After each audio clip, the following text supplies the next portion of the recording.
Welcome friends, Pooja's ರೆಸಿಪಿಗೆ ಸ್ವಾಗತ. ಇವತ್ತು ನಾನು ರುಚಿಕರವಾದ ಹಾಗೆಯೇ ತುಂಬಾ ಮೃದುವಾಗಿ ಮಾಡ್ಕೊಳ್ಬಹುದಾದಂತಹ ಅಕ್ಕಿ ರೊಟ್ಟಿ ರೆಸಿಪಿ ಜೊತೆ ಬಂದಿದ್ದೀನಿ.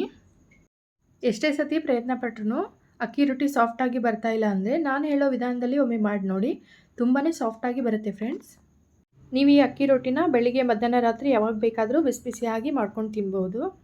ತುಂಬಾ ಮೃದುವಾಗಿ ಆಗುವಂತಹ ಅಕ್ಕಿ ರೊಟ್ಟಿನ ನಾನು ಯಾವ ರೀತಿ ಮಾಡ್ತೀನಿ, ಯಾವ್ಯಾವ ಪದಾರ್ಥಗಳನ್ನು ಬಳಸಿದ್ದೀನಿ ಅಂತ ನೋಡ್ಕೊಳ್ಳೋಣ ಬನ್ನಿ.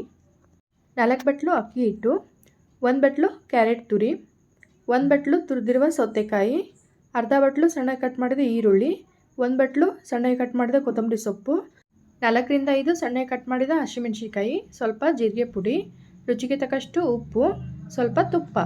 ಮೊದಲಿಗೆ ನಾನಿಲ್ಲಿ ಒಂದು ಮಿಕ್ಸಿಂಗ್ ಬೌಲ್ನ ತೊಗೊಂಡು ಅದಕ್ಕೆ 4 ಬಟ್ಲು ಅಕ್ಕಿ ಹಿಟ್ಟು, 1 ಬಟ್ಲು ತುರಿದಿರುವ ಕ್ಯಾರೆಟ್, 1 ಬಟ್ಲು ತುರಿದಿರುವ ಸೌತೆಕಾಯಿ, 1 ಬಟ್ಲು ಸಣ್ಣ ಕಟ್ ಮಾಡಿದ ಕೊತ್ತಂಬರಿ ಸೊಪ್ಪು, ಅರ್ಧ ಬಟ್ಲು ಈರುಳ್ಳಿ, ಸಣ್ಣ ಕಟ್ ಮಾಡಿದ ಹಸಿಮೆಣಸಿನಕಾಯಿ, ಸ್ವಲ್ಪ ಜೀರಿಗೆ ಪುಡಿ, ರುಚಿಗೆ ತಕ್ಕಷ್ಟು ಉಪ್ಪು ಹಾಕಿ ಈ ಪದಾರ್ಥಗಳನ್ನು ಚೆನ್ನಾಗಿ ಮಿಕ್ಸ್ ಮಾಡ್ಕೊಳ್ಬೇಕು. ನಾನಿಲ್ಲಿ ಖಾರಕ್ಕೆ 4 ರಿಂದ 5 ಹಸಿಮೆಣಸಿನಕಾಯಿನ ಬಳಸಿದ್ದೀನಿ. ನೀವು ಖಾರ ಜಾಸ್ತಿ ಬೇಕಂದರೆ ಜಾಸ್ತಿ ಹಸಿಮೆಣಸಿನಕಾಯಿನ ಕಟ್ ಮಾಡಿ ಹಾಕಿ. ಎಲ್ಲ ಪದಾರ್ಥಗಳನ್ನು ಚೆನ್ನಾಗಿ ಮಿಕ್ಸ್ ಮಾಡ್ಕೊಂಡ ನಂತರ ಒಲೆ ಮೇಲೆ ಒಂದು ಚಿಕ್ಕ ಪಾತ್ರೆನ ಇಟ್ಕೊಂಡು ಅದಕ್ಕೆ 1 ಚಿಕ್ಕ ಲೋಟದಷ್ಟು ನೀರನ್ನು ಹಾಕ್ತಾಯಿದ್ದೀನಿ. ನೀರು ಕುದಿ ಬಂದ ನಂತರ ಈ ನೀರನ್ನು ನಾನು ಮಿಕ್ಸ್ ಮಾಡ್ಕೊಂಡಿರುವ ಮಿಶ್ರಣಕ್ಕೆ ಸ್ವಲ್ಪ ಸ್ವಲ್ಪನೇ ಹಾಕಿ ಹಿಟ್ಟನ್ನು ಸ್ವಲ್ಪ ಗಟ್ಟಿಯಾಗಿಯೇ ಕಲಿಸ್ಕೊತಾ ಇದ್ದೀನಿ. ನಾನಿಲ್ಲಿ ಅಕ್ಕಿ ಹಿಟ್ಟಿಗೆ ತಣ್ಣೀರು ಬದಲು ಕುದಿ ಬಂದಿರೋ ನೀರನ್ನ ಹಾಕಿ ಹಿಟ್ಟನ್ನ ಕಲಿಸ್ಕೊತಾ ಇದ್ದೀನಿ. ಈ ಕುದಿ ಬಂದಿರೋ ನೀರನ್ನ ಹಾಕಿ ಅಕ್ಕಿ ಹಿಟ್ಟನ್ನ ಕಲಿಸ್ಕೊಳ್ಳೋದ್ರಿಂದ ಅಕ್ಕಿ ರೊಟ್ಟಿ ತುಂಬಾ ಸಾಫ್ಟಾಗಿ ಬರುತ್ತೆ.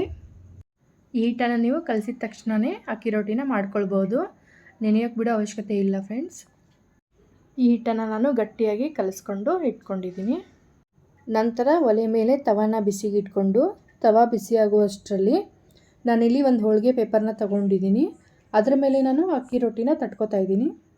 ನಾನಿಲ್ಲಿ ಹೋಳಿಗೆ ಪೇಪರ್ಗೆ ಸ್ವಲ್ಪ ತುಪ್ಪನ ಹಚ್ಕೊಂಡು ಮೀಡಿಯಮ್ ಗಾತ್ರದ ಒಂದು ಉಂಡೆನ ಮಾಡಿಕೊಂಡು ರೊಟ್ಟಿನ ತಟ್ಟಿ ರೆಡಿ ಮಾಡಿದ್ದೀನಿ.